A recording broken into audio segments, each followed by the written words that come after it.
Okay, வணக்கம். இன்றைக்கி நம்ம என்ன பார்க்க போகிறோம்? நேற்று சொன்ன மாதிரி ஐபிஓனா இனிஷியல் பப்ளிக் ஆஃபரிங். அப்படின்னா மார்க்கெட்டில் 2 டைப் மார்க்கெட் இருக்குது. செகண்டரி மார்க்கெட் ஒன்று, ப்ரைமரி மார்க்கெட் ஒன்று. செகண்டரி மார்க்கெட்டில் தான் நம்ம ட்ரேட் பண்ணலாம், இன்வெஸ்ட் பண்ணலாம், என்ன பண்ணலாம். ப்ரைமரி மார்க்கெட்டுங்கிறது ஃபஸ்ட்டு ஷேர் மார்க்கெட்டில் லிஸ்ட் ஆகுறது. எப்படி லிஸ்ட் ஆகும்னா, அவங்களுக்கு குறிப்பிட்ட அமௌண்ட்டு தேவைப்படுதுன்னா அதை ஃபஸ்ட்டு ஷேர் மார்க்கெட்டில் லிஸ்டட் பண்ணுவாங்க. அப்போது நம்ம அதை கோட் பண்ணி வாங்கலாம். அதுதான் ஐபிஓ. ஐபிஓவில் பார்ட்டிசிபேட் பண்ணலாமான்னு கேட்டால் கண்டிப்பாக பண்ணலாம். ஆனால் அதுக்கு கொஞ்சம் தெரிஞ்சு வச்சுக்கிட்டு பண்ணணும். என்னன்னு கேட்டிங்கன்னா, ஏன் பண்ணலான்னு சொல்கிறேன்னா, இது வரைக்கும் கிட்டத்தட்ட 102 மெயின் போர்டு ஐபிஓ லிஸ்ட் ஆகிருக்கு. மெயின் போர்டுனா 2 இருக்குது. மெயின் போர்டு ஒன்று இருக்குது, எஸ்எம்இ ஒன்று இருக்குது.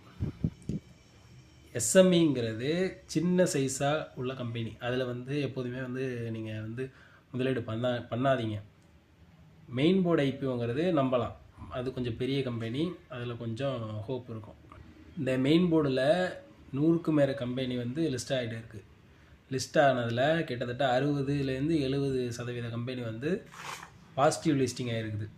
பேலன்ஸ்லேருந்து 30லேருந்து 40% தான் நெகட்டிவ் லிஸ்ட் ஆகிருக்கு. அதனால் பார்ட்டிசிபேட் பண்ணால் ப்ராஃபிட் கிடைக்கிறதுக்கு வாய்ப்பு அதிகம். கிடைச்சா அது பியூராக லக் பேஸ் ஐபிஓவில் 2 டைப் இருக்குது. ஒன்று எஸ்எம்இ, இன்னொன்று மெயின் போர்டு.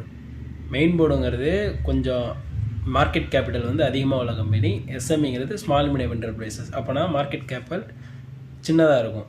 இப்போது நீங்கள் மெயின் போர்டில் அப்ளை பண்ணுறது தான் பெஸ்ட்டு. ஏன்னா மெயின் போர்டில் ப்ளஸ் என்னென்னா, அது அப்ளை பண்ணுறதுக்கு 15,000 அமௌண்ட்டு கேபிட்டல் தேவைப்படும். அதுவே எஸ்எம்இ அப்ளை பண்ணிங்கன்னா 1 லட்ச ரூபாய்க்கு மேலே முதலீடு பண்ணணும். அதனால் எஸ்எம்இங்கிறது கொஞ்சம் ரிஸ்க் அதிகமாக உள்ளது. மெயின் போர்டு கொஞ்சம் ரிஸ்க்கு கம்மியாக இருக்கும். அதுலேயும் சில விஷயம்லாம் பண்ணணும். என்ன பண்ணணும்னா, ஐபிஓ அப்ளை பண்ணுறதுக்கு முன்னாடி அதுக்கு ஒரு 3 டே டைம் இருக்கும். அந்த 3 டே டைம்ஸ்குள்ளே 3ஆவது நாள் அப்ளை பண்ணுறது பெஸ்ட்டு.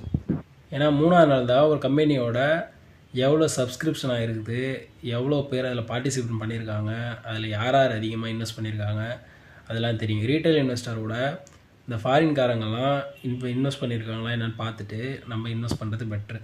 இப்போ நிறையா பேர் சப்ஸ்கிரைப் பண்ணால் நமக்கு கிடச்சிதுன்னா லிஸ்டிங் கெயின் அதிகமாக கிடைக்கும். இப்போ 100 பேருக்கு 1000 பேர் சப்ஸ்கிரைப் பண்ணாங்கன்னா அப்போது 10ல் ஒரு ஆளுக்கு தான் கிடைக்கும். அந்த 10ல் ஒரு ஆளாக நீங்களாக இருந்தால் லக்கி பேஸில் உங்களுக்கு கிடைக்க வாய்ப்பு இருக்குது. அப்படி கிடச்சிதுன்னா லிஸ்டிங் கெயின் அதிகமாக இருக்கும். இதுவே முழுசாக சப்ஸ்கிரைப் ஆகாமல் இருந்ததுன்னா, சரியாக சப்ஸ்கிரைப் ஆகலைன்னா உங்களுக்கு லிஸ்டிங் கெயின் கம்மியாக இருக்கும். இல்லை நெகட்டிவில் கூட லிஸ்ட் ஆக வாய்ப்பு இருக்குது.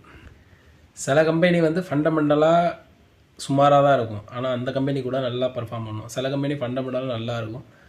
ஆனால் அது லிஸ்டிங் அப்போது நெகட்டிவோட லிஸ்ட் ஆகும். இதுக்கு என்ன காரணம்னு பார்த்தீங்கன்னா, பியூராக எவ்வளோ பேர் அதில் ஆர்வம் காட்டுறாங்க, அதுதான் முக்கியம். நீங்கள் லிஸ்டிங் கெயினை வச்சு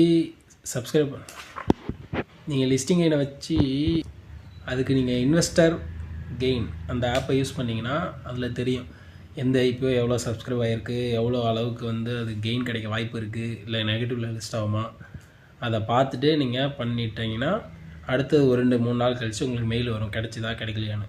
ஆனால் அது ஒரு வார ப்ராசஸ்ஸு. அதில் உங்களோட 15,000 அமௌண்ட் லாக் ஆகிடும். அந்த ஒரு வாரத்துக்கு லாக் ஆகிடும். கிடச்சிதுன்னா திரும்ப உங்கள் போர்ட்ஃபோலியோவில் ஆட் ஆகிடும், ஷேர் மார்க்கெட் அக்கௌண்ட்டில், டிமேட் அக்கௌண்ட்டில். அப்படி இல்லைன்னா திரும்ப அன்பிளாக் பண்ணி உங்கள் அக்கௌண்ட்டுக்கே கிரெடிட் ஆகிடும். இதுதான் ஐபிஓ. அப்புறம் இன்னொரு முக்கியமான விஷயம், ஐபிஓங்கிறது ரொம்ப ரிஸ்க்கானது. அது தெரிஞ்சால் மட்டும் இன்வெஸ்ட் பண்ணுங்கள். இல்லைன்னா இன்வெஸ்ட் பண்ணுறதை அவாய்ட் பண்ணிவிடுங்க.